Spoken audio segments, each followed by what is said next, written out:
भारत में कितने राजनीतिक दल हैं इसका तो हमें अंदाज़ा नहीं है, लेकिन जो बड़े दल हैं वो भी काफ़ी संख्या में हैं। लेकिन आज तक ऐसा कोई भी राजनीतिक दल नहीं हुआ जिसने पत्रकारों के लिए कुछ करने की सोची हो। जी हाँ, सभी राजनीतिक दलों ने पत्रकारों को यानी कि लोकतंत्र के चौथे स्तंभ को सिर्फ अपने लिए इस्तेमाल किया है।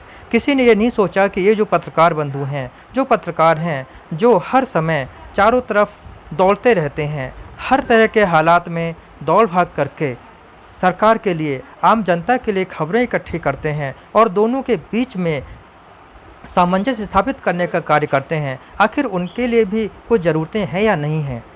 आज एक्शन पार्टी ने हमें ये बताया कि वो पहली पार्टी है जो कि पत्रकारों के लिए सोचती है।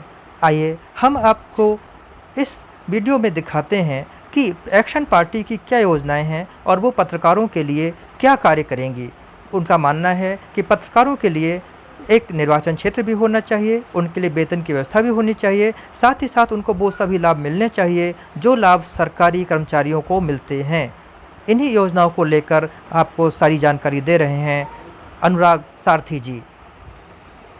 हमने उसका विरोध किया था क्योंकि संस्थान सैलरी नहीं दे सकता। हमने कहा संस्थान उस दिन सैलरी देगा जिस दिन बसपा के जीते हुए विधायक को बसपा पार्टी सैलरी देगी, सपा के जीते हुए विधायक को सपा पार्टी सैलरी देगी, कांग्रेस के जीते हुए विधायक को कांग्रेस पार्टी जीतेगी सैलरी देगी। जिस दिन ये सब देने लगेंगे उस दिन अमर उजाला, स्पष्ट आवाज, जनसंदेश, दैनिक जागरण, जो भी है संस्थान, वो सारे लोग अपने रिपोर्टर्स को सैलरी देने लगेंगे। चौथा स्तंभ हम लोग हैं, रजिस्टर्ड पत्रिका के जितने पत्रकार साथी हैं उनको सरकार द्वारा सैलरी होनी चाहिए ताकि जो है हमें किसी संस्थान पर बर्डन ना पड़ना पड़े। जैसे ये जज्बाती देश सूरी भाई चला रहे हैं, अगर इनसे कहा जाए 10 रिपोर्टर को हर महीने 20,000 रुपये सैलरी दे पाएंगे, अखबार बंद कर देंगे। और इनके रिपोर्टर को अगर सरकार सैलरी देने लगे 5,000, 2,000, 4,000, तो ये बताइए इनकी संपादक की बिल्कुल टॉप स्तर पर चलेगी कि नहीं चलेगी। तो इस तरीके से हम पत्रकारों को मजबूत करना चाहते हैं। सरकार द्वारा सैलरी, बीमा, सुरक्षा, चिकित्सा की व्यवस्था करने का काम करिए। फिर सरकार आपका फिर स्वतंत्र कहाँ रहा? स्वतंत्र आप जो अखबार छापना चाहेंगे फिर तो आप उनके नौकर हो जाएंगे ना। देखिए सूचना सैलरी आप उनसे लेंगे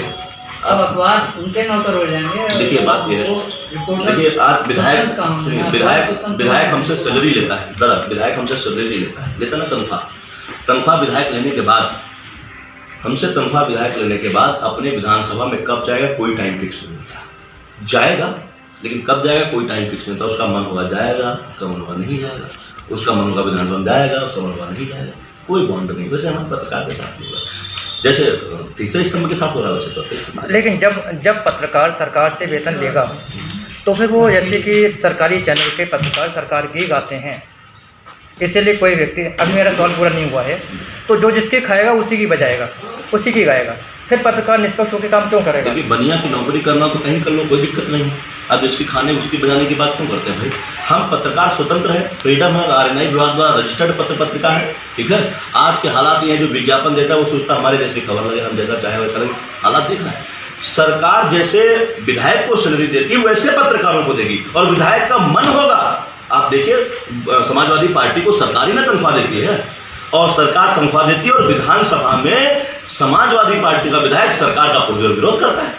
तो इसका मतलब ये नहीं हुआ कि वो जिसकी खाता है उसकी गाता है। आप जिसकी खाएंगे उसकी गाएंगे नहीं। उसकी वजह ये है, आपका जमीन मर जाए तो आप किसी की भी खाएं, किसी की भी गाएं। अगर आपका जमीन जिंदा है तो आप ना खा सकते हैं ना गा सकते हैं। आप पत्रकारी क्रम में स्वतंत्र में, फ्रीडम है, जैसे MLA फ्रीडम में है वैसे आप फ्रीडम। मैं देखिए सीधी सी बात है, जब सरकार सैलरी देगी हम उसके खिलाफ लिखेंगे, उसके खिलाफ खबर चलाएंगे, वो उठा कर भाई आप हमारे लायक नहीं, बाहर किया जाता है। प्रेम सागर जी, मैं आपको बता देना चाहता हूँ, आज भी हम सरकार के अधीन हैं। हमारे जितने भी चैनल, अखबार, संस्थान हैं सब सरकार के अधीन हैं।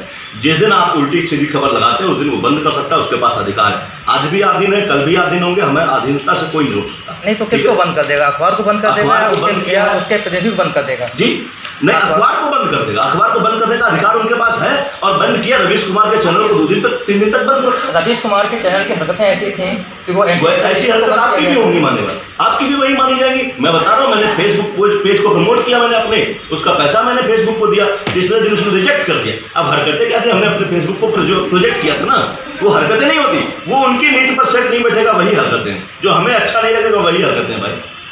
हरकतें वैसी नहीं होती, हरकतें जो सरकार को नहीं पसंद, जैसे MLA है समाजवादी पार्टी का, उसकी हरकत सपा को नहीं, भाजपा को नहीं अच्छी लगती, लेकिन मजबूरी है सैलरी देना। वैसे हमारे पत्रकार के लिए मजबूरी होगी सैलरी देना, दैट्स ऑल।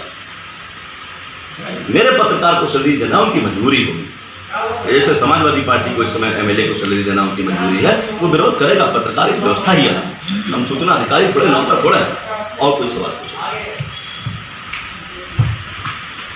पार्टी का कोई राजनीतिक सवाल पूछ लीजिए। सब प्रेस नोट हमने दे दिया आपको। नहीं पहुंची क्या था? अरे प्रेस नोट नहीं पहुंची भाई, 10 मिनट मिली नहीं, इस पर सवाल भी बनेगा आपको।